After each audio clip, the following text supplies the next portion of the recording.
ഈശോ മിശിഹായ്ക്ക് സ്തുതിയായിരിക്കട്ടെ. കൈരളിയുടെ ചക്രവാളത്തിൽ പ്രഭ തൂങ്ങി നിൽക്കുന്ന സൂര്യ തേജസ്സിനി 19-ാം നൂറ്റാണ്ടിൽ ജനിച്ച് ജീവിച്ച് മരിച്ച് ജനഹൃദയങ്ങൾ ജീവിക്കുന്ന കർമ്മയോഗി. അസതാമ സത്കമയ തപസോമ ജ്യോതിർഗമയ അമൃതോംഗ മൃത്തംഗമയ എന്ന മാമിനിമാരുടെ പ്രാർത്ഥനയ്ക്ക് പ്രത്യുത്തരമെന്നോണം ആശഭാരതത്തിൽ നിന്നും വിശുദ്ധയിലേക്ക് ഉയർത്തപ്പെട്ട പ്രഥമ വനിത വിശുദ്ധ അൽഫോൻസാമ.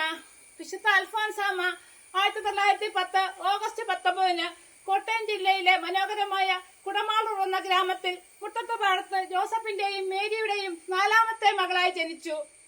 നന്നേ ചെറുപ്പത്തിലെ അമ്മയെ നഷ്ടപ്പെട്ട അന്നക്കുട്ടി എന്ന അൽഫോൻസാമയെ പേരപ്പനും പേരമ്മയും വെല്ലുമിച്ചയുമാണ് വളർത്തിയത്. പ്രാഥമിക വിദ്യാഭ്യാസത്തിന് ശേഷം അൽഫോൻസാമയെ മുട്ടച്ചിറയിലുള്ള മുരിക്കൻ പേരമ്മയുടെ ഭവനത്തിലേക്ക് പോയി. പേരമ്മ അൽഫോൻസാമയെ അടുക്കും ചിട്ടയിലുമൊക്കെ വളർത്തി. വിവാഹപ്രായമായപ്പോഴേക്കും അൽഫോൻസാമയ്ക്ക് സൽഗുണസമ്പന്നനായ ഒരാളെ കല്യാണം കഴിപ്പിക്കുവാൻ പേരമ്മ ആഗ്രഹിച്ചു. എന്നാൽ അൽഫോൻസാമയാകട്ടെ തന്റെ ക്രിസ്തുവിന്റെ മണവാട്ടിയാകാൻ ആഗ്രഹിച്ചു. അൽഫോൻസാമ തന്റെ കാല് ഉമ്മത്തിയിൽ പൊള്ളിക്കുക വരെ ചെയ്തു. അൽഫോൻസാമയുടെ ത്യാഗത്തിന്റെയും പ്രാർത്ഥനയുടെയും ഫലമായി 1927 ഓഗസ്റ്റിൽ അൽഫോൻസാമ ഭരണജ്ഞാനം ക്ലാറ് മഠത്തിൽ പ്രവേശിക്കപ്പെട്ടു. 1928 ഓഗസ്റ്റ് 12 അൽഫോൻസാമ ശിരാവസ്ത്രം സ്വീകരിച്ച് അന്നക്കുട്ടി എന്ന അൽഫോൻസാമ എന്ന പേര് സ്വീകരിച്ചു. 1930 മെയ് 19 അൽഫോൻസാമ പ്രഥമ വ്രതവാഗ്ദാനം നടത്തി. അൽഫോൻസാമയുടെ ജീവിതം രോഗപീഠകളാൽ നിറഞ്ഞതായിരുന്നു. അൽഫോൻസാമയ്ക്ക് പനി, അപസ്മാരം, രക്തസ്രാവം തുടങ്ങിയ രോഗങ്ങളുണ്ടായിരുന്നു. ചാവറയച്ചനും ബിഷപ്പ് പച്ചറസിയായും അൽഫോൻസാമയ്ക്ക് പലപ്പോഴും രോഗസൗഖ്യം നൽകി. വെല്ലുമച്ചി അൽഫോൻസാമയ്ക്ക് പച്ചറസിയുടെ കഥകളൊക്കെ പറഞ്ഞു കൊടുക്കുമായിരുന്നു.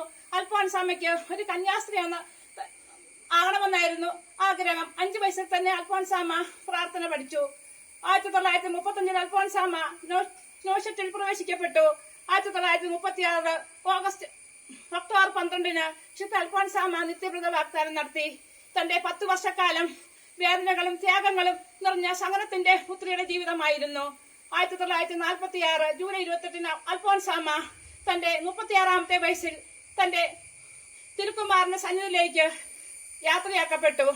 തന്റെ 36 വർഷത്തെ നിസ്തുലമായ സേവനത്തിനിടയിൽ അൽഫോൻസാമ ഒരുപാട് സഹിച്ചു. സഹനത്തിന്റെ പുത്രി തന്നെയായിരുന്നു.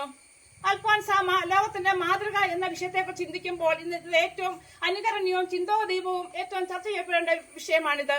കൊച്ചുകുട്ടികളുടെ ഇടയിലും കൗമാരക്കാരുടെ ഇടയിലും ഒക്കെയാണ് ഈ വിഷയങ്ങൾ കൂടുതൽ ചർച്ച ചെയ്യപ്പെടേണ്ടത്. വിശുദ്ധ മദർ തെരേസ പറയുന്നത് പോലെ ജീവിച്ചിരിക്കുമ്പോഴാണ് നാം ഓരോരുത്തരും വിശുദ്ധനോ വിശുദ്ധയോ ആയി തീരേണ്ടത്. മരണശേഷം നമ്മൾ നാമകരണം ചെയ്യപ്പെടുക മാത്രമേ ഉള്ളൂ. വിശുദ്ധ അൽഫോൻസാമ ത്യാഗത്തിന്റെയും സേവനത്തിന്റെയും തങ്കത്താലത്തില് ജീവിച്ചിരുന്നപ്പോൾ തന്നെ വിശുദ്ധിയുടെ ചൂടുകൾ വരുവളം പരത്തിക്കൊണ്ട് ചൂടുകൾ ചവിട്ടിയ വിശുദ്ധയാണ്. ആ വിശുദ്ധിയുടെ മാതൃക നമുക്കെന്നും അനുകരിക്കാം. ഇന്ന് ശാസ്ത്ര സാങ്കേതിക വിദ്യകൾ നിറഞ്ഞ ഈ ലോക ജീവിതത്തില് ചെറിയ കഷ്ടപ്പാടുകളും ബുദ്ധിമുട്ടുകളും വരുമ്പോൾ നമ്മളെപ്പോഴും ആത്മഹത്യയെക്കുറിച്ച് ഒരിക്കലും ചിന്തിക്കില്ല. കുട്ടികളൊക്കെ പരീക്ഷയുടെ സമയത്ത് അൽഫോൻസാമയോട് പ്രാർത്ഥിക്കാം. അൽഫോൻസാമയുടെ മാതൃക നമുക്കും അനുകരിക്കാം. അൽഫോൻസാമയുടെ കാലടികളെ പിന്തുടരുവാനും അൽഫോൻസാമയുടെ ജീവിത മാതൃക നമ്മുടെ ജീവിതത്തിൽ പ്രാവർത്തികമാക്കാനും നമുക്ക് ശ്രമിക്കാം. എന്റെ ജീവിതമാണ് എന്റെ സന്ദേശം എന്ന് പറഞ്ഞ ഗാന്ധിജിയെ പോലെ അൽഫോൻസാമയുടെ വിളങ്ങിയിരുന്ന സഹനവും സ്നേഹവും ഈശോയുടെ കുരിശിനോടുള്ള സ്നേഹവും ഒക്കെ നമ്മുടെ ജീവിതത്തിൽ പ്രാവർത്തികമാക്കാൻ ശ്രമിക്കാം. അതിന് വിശ്വ നമുക്ക് മാർഗദർശിയാകട്ടെ. അൽഫോൻസാമ നമ്മെ സഹായിക്കട്ടെ എന്ന പ്രാർത്ഥനയോടെ ഞാൻ എന്റെ വാക്കുകൾ നിർത്തുന്നു. നന്ദി, നമസ്കാരം. ജയ് ക്രൈസ്റ്റ്, ജയ് മിഷൻ ലീഗ്.